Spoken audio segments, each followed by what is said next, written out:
So I went and saw Spider-Man Homecoming 2 over the weekend, and honestly I was surprised because it was way better than I thought it would be. The movie was honestly pretty good, and it is definitely a movie I can probably watch 1 or 2 more times. Now I say this because I was not a very big fan of Spider-Man Homecoming, and quite honestly I'm not that big of a Marvel fan in general, and honestly I almost never rewatch Marvel movies. The only Marvel movies I probably ever rewatched more than once was Spider-Man Homecoming and Avengers Infinity War. And you may be thinking, hey, if he doesn't like Spider-Man Homecoming so much, then why'd he go and rewatch it so many times? Well, the simple answer is almost everyone in my family actually really enjoys Marvel movies. Even my dad, who isn't a very big fan of comic book movies in general, actually really likes Thor, Captain America, and Guardians of the Galaxy. No, I'm not saying I hate these movies, I'm just saying that I never actually liked Marvel movies enough to just go and rewatch them. I never felt the need to go and rewatch Ant-Man, Iron Man, or like Captain America, any of those movies. So back to what I was saying earlier about my family really liking Marvel movies. Whenever we go on vacation somewhere, we almost always take a car, and because of that, the ride's always a lot longer than if we took a plane, so we always bring a bunch of movies along with us for the car ride. And every time we seem to watch Spider-Man Homecoming at least 3 freaking times on the car trip. So yeah, it gets a little old after a while. Now don't get me wrong, there are still definitely movies I can rewatch multiple times, and every time I watch it, it just feels like it never gets old. I just really can't rewatch movies back to back. If I want to go and see Spider-Man Far From Home again this weekend, which I won't because I'm going on vacation by the way, so no videos this next week, try to contain your excitement. I know, you don't have to listen to me for another whole week. But as I was saying before, if I went to go and see Spider-Man Far From Home again this weekend, I would enjoy it, but not as much as I would the first time, and I don't really feel like I would need to see it a third time. I hope that helped clear things up because I spent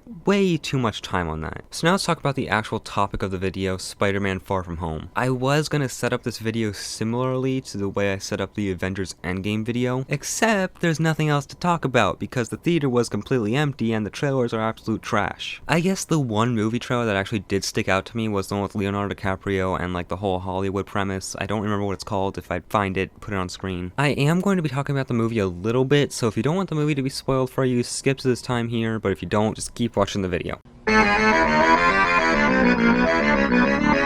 So as I said before, Spider-Man Far From Home is actually a pretty good movie. The movie's paced well, it looks good, the acting's good. Most of the issues I have with the movie may not be issues you have with the movie, but you know what, I'm gonna say my issues with this movie anyways because as I always say, everyone's opinion matters. So, let us begin. So first off, basically all the characters were perfectly fine. Tom Holland is still a very good Spider-Man. He pulls off a very nice, caring, loving Spider-Man very well, and honestly he's actually a really good actor. I'm just still not sold on him being the definitive Spider-Man because he is still yet to have his own dance sequence. So until that happens, Tobey Maguire is still the definitive Spider-Man to me. So getting back on track, Ned, he was still funny. I will admit that whole joke with him dating the one girl was actually pretty funny at first. Personally, I think the joke was used too much and by the end of the movie it just kind of got old. Obviously, I'm pretty sure everyone knew the relationship was going to end by the end of the movie, which really wasn't surprising. But to me, what was surprising was Mysterio. Look, I know everyone knew he was going to be the villain in the end of the movie, but I didn't really see that coming because I'm just kind of a dum-dum. I never actually heard of Mysterio before this movie actually came out, and I didn't even know the character's name until I watched the movie. When I first saw the trailers, I thought he would actually be a pretty cool hero, but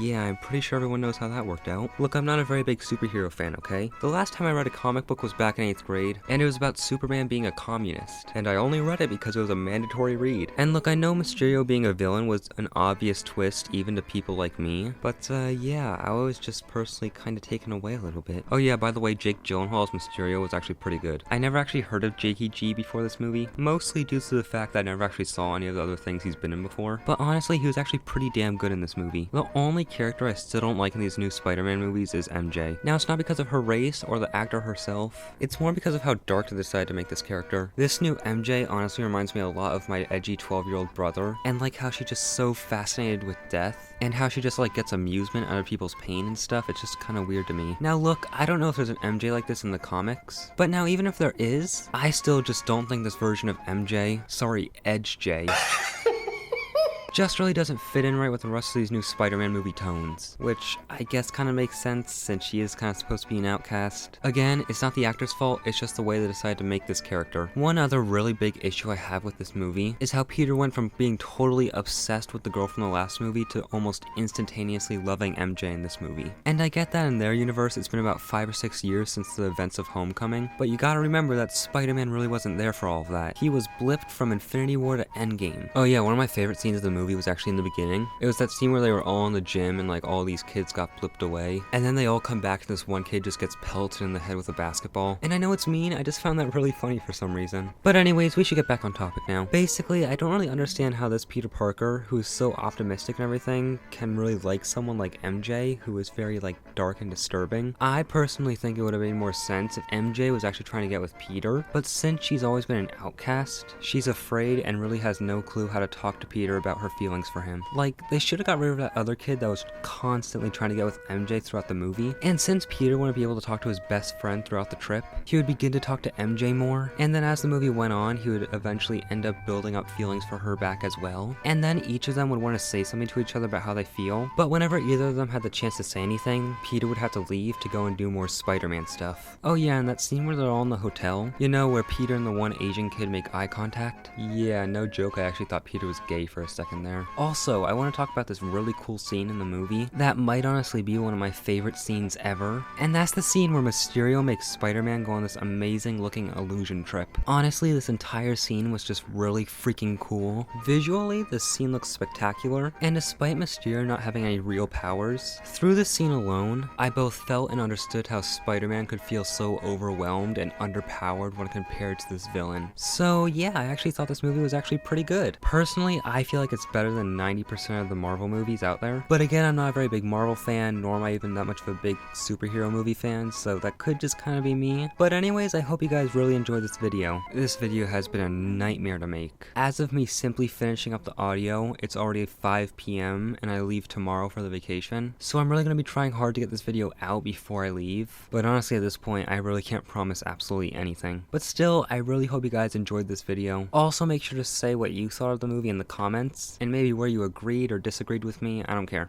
Just comment something. I don't want to feel lonely anymore. And also, if this video gets to 10 likes before I get back, I will go and make an entire another video about my sea turtle family. Also, the teachers were the funniest characters in this entire movie.